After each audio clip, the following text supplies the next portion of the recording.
Long before fire, humanity knew fear by night. The wind howled across the plains, freezing skin and bone. Children huddled beneath furs. Eyes searched the darkness. Predators crept unseen beyond the rocks. There was no light, no warmth, only the promise of survival until morning. One storm changed everything.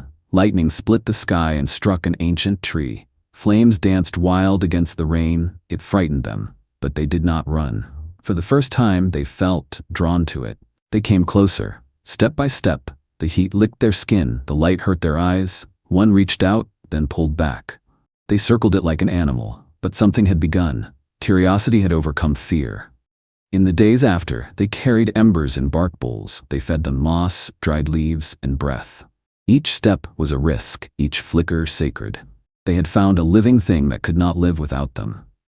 They built a circle of stones. They placed the flame inside, fed it, protected it. Others gathered for warmth, for safety. The fire became home. The hearth was born. For the first time, the night brought not only fear, but stories. Around the fire, voices rose. One told of a bear, another of the stars. Children listened with wide eyes. And in those flickers, memory was born. The beasts came no closer. Wolves watched from the tree line. The fire crackled, roared, spat. It was more than warmth, it was protection, alive and fierce. Some were chosen to guard the flame. They carried it from place to place, through wind, through storm, across mountains. To lose it meant death. To keep it alive was to carry the tribe's soul. Fire softened meat, cracked roots, drove insects from food. Their bodies grew stronger, jaws changed, brains expanded, and so did time itself, no longer just survival, but evolution. The fire lit more than the world around them. It lit the world within. They dreamed, imagined, saw spirits in the smoke, and wondered, what else could we become? The fire traveled, from cave to cave, valley to hill, across rivers, deserts, ice, and jungle. Wherever the flame went, humanity followed. We are the children of fire. Not just of warmth, but of wonder. It gave us vision, story, and spirit. The fire still burns, in every hand that creates, in every heart that remembers. Fire brought warmth, but it could not feed. Hunger returned like a tide. The herds had moved on. The people must follow. One mistake could mean hunger or death. They had no certainty, only the rhythm of wild things and the courage to chase it. They did not charge blindly. They waited. They studied. The herd had habits, patterns. So they planned, stones for guiding, pits for trapping, eyes for watching. Victory did not belong to the strongest. It belonged to those who understood. A cry split the air. The herd startled. The ground shook with thunderous hooves. Hunters leapt into motion, circling, shouting, driving. Each footstep, each shout followed a rhythm learned through blood and time. A spear flew. One beast stumbled, fell. The others fled into the wild. The air stilled. No cheers, only breath. They had taken a life, and in return, they would live. But always, it came with respect. They marked their faces with its blood, not to celebrate, but to honor, to remember the spirit that gave itself. This was not conquest, it was communion. Together they carried the body. Through forest and frost. Children ran ahead to light the fire. Elders waited in silence. When the hunters arrived, the flames rose like a welcome. No one feasted alone. The strongest did not eat first. The youngest, the elders, the sick. Then came the laughter. Then came the fire songs. This bone, the elder said, came from the one who crushed my father's ribs. The child listened, wide-eyed. Not just to the tale, but to how to survive. Every story was a lesson written in flesh. They believed the herd had a soul, a great spirit that returned, reborn in every generation. A calf today, a memory tomorrow. So they hunted not for sport, but for balance. Each tool was a memory, spears of ash, arrowheads of obsidian, rope from sinew, glue from sap, passed from hands now dust to hands still young. The hunt shaped not just food, but culture. Sometimes the hunt failed. The trap misfired, the wind betrayed them, bellies stayed empty, spirits fell. But even in failure, they learned. Hunt, share, sleep, and again. Each cycle was carved into the earth and the soul. The herd moved, and so did we. Together as one species, one rhythm, one fire. A sound pierced the quiet dawn. Not a bird, not a beast. A child new to the world, born in blood and breath beneath stone and sky. They had no words yet for miracle. But they felt it. Where once were pairs, now came tribes. A child meant continuity, a future worth protecting. They gathered, they helped, hands held out not in fear, but in care. The fire taught them stories, but the child taught them joy. A toothless laugh echoed across stone. In that moment, they were no longer just survivors. They were family. Before words, there were gestures. Before tools, there was guidance. One hand showed another how to hold, to shape, to strike. Wisdom was passed not through books, but through touch. But the world beyond was not gentle. One child strayed too far. The cries of a mother rose through the valley. Loss became real. Grief became memory. They did not leave the body to the beasts. They dug with hands, stone, and sorrow. Red earth, stones placed with care. Beside the head, a bone carving. The dead had value, perhaps even a soul. They returned each season, to touch the earth, to leave a flower, a shell, a handprint. The dead were not gone. They lived in stories, in firelight, in dreams. Blood did not just mean kin, it meant trust. To protect one was to protect all. They fought, they forgave, they belonged to something larger than themselves. They began to give names, not with language but meaning. The child who survived the river, the one who tamed the wolf. Stories became identity. They saw the stars and wondered. They felt the wind and whispered. What moved the herds? What brought rain? They did not know, but they believed.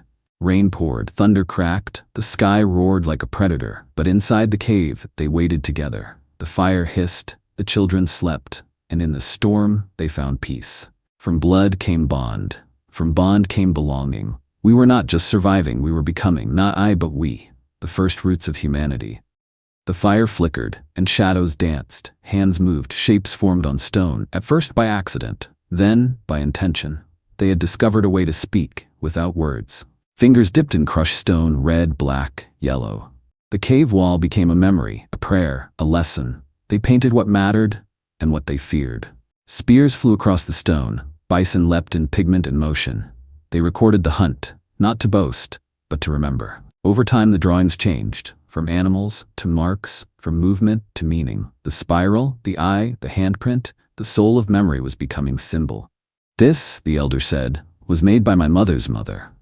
No one remembered her name, but her hands still touched theirs, through stone and pigment. They believed the flame awakened something inside the wall. The images moved in its light, the spirit of the beast, still watching, still teaching. They drew the sky, not as it was, but as they dreamed it. Constellations became creatures. The night became a scroll of hope. Bones crack, trees fall, but stone remains, and with it the thoughts of those long gone. Not words, but presence.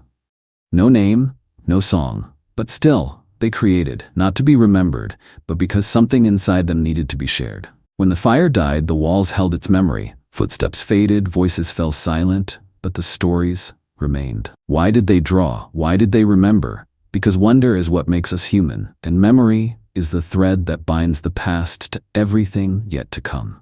Before we spoke in tongues, we spoke in color. Before we named gods, we painted meaning, and in every symbol, a heartbeat. Their stories were painted in stone, but they themselves did not stay still. The fire was sacred, but it was never meant to be rooted. They carried it forward, into the wind, across the wild. They walked beneath towering trees. The air was wet with breath. Every leaf dripped with water and sound. The forest was alive, and they listened. When they met rivers too deep to cross, they learned to float. Logs tied with vines, skins sealed with ash, fear turned into invention. The stars changed. They looked up and saw new patterns. This was no longer the sky of their ancestors, but they named it anyway, with wonder. The ground cracked. The sky offered no shade. They crossed dunes with hope in their hands. The desert gave nothing freely, and they asked for nothing less than survival. Not all made it. Some journeys ended beneath a sun that never blinked. They buried them in silence, but marked the place, because the journey deserved memory. The wind grew colder, rocks turned to snow, breath became mist. They climbed, not knowing what lay beyond, only that the land continued. The creatures here were different, taller, hairier, hungrier. Some had never seen a human before, and in their eyes, neither had the humans. They built a hearth beneath frozen skies. The flame hissed against the wind, but it stayed, and so did they. Where the fire burned, they belonged. The ice spoke in cracks and echoes. It groaned beneath their feet. The world was ancient here, older than memory, and yet they left footprints. They reached the cliffs, where sea met sky. The waves roared, the wind howled, but they stood together and saw there was still more. What drove them forward? Not food, not shelter, but something deeper. The question that haunts us still, what lies beyond? The world turned white, snow fell without end, the trees were quiet, the rivers froze, even the wind spoke only in whispers. This was no season, this was a new age. They built with what they had, mammoth bones, frozen hide, and snow packed hard as stone.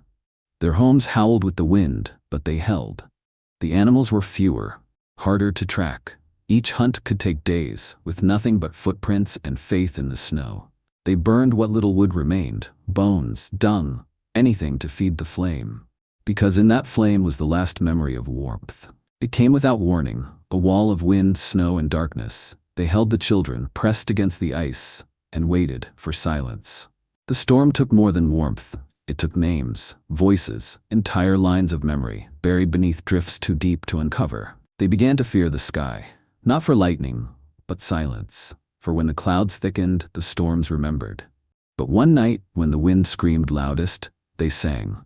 Not to defy the storm, but to remind themselves they were still here. Then one morning, light pierced the white. The sun returned, weak, golden, distant, but enough. The ice cracked, water moved, birdsong returned, hesitant, trembling, and with it, a new beginning. They left behind bones, tools, and ashes, but they carried stories, fire, memory, and in their eyes the storm still flickered. The ice had tested them, but it did not end them. The storm passed, but the flame remained. After the storms, they did not rush. They waited. They watched how the earth healed, how the grass returned, how life was patient. They began to notice patterns, how rivers rose, how herds returned, how birds vanished then reappeared. Time had rhythm. Some became watchers, not hunters, not gatherers, but those who marked the moon, the wind, and the silence between things. They left offerings, bones, flowers, carved stones, not to control nature, but to thank it, to recognize that they took, and so they gave. They learned not to hunt all, not to gather all. They saw what happened when balance broke, when rivers dried and animals fled. They knew which trees healed, which roots calmed, which leaves warned. The forest became not just shelter, but teacher. The river gave water. It also gave lessons. They watched how it flowed, never forcing, only finding the way. Ants taught them order. Birds taught them voice. Even the quiet mushroom taught them where not to step. Nature whispered, and they listened. Not all storms came from the sky. Some came from within. They fought, they forgot, but nature reminded them, all things return. They began to tend the earth, not just follow it. They planted, not crops yet, but memory. Roots of story, seeds of return. They made no promises with words, but in action, they agreed to take only enough, to leave more than memory. Nature gave no scrolls, no laws carved in stone, only rhythm, only reminder, and those who listened still carry it within.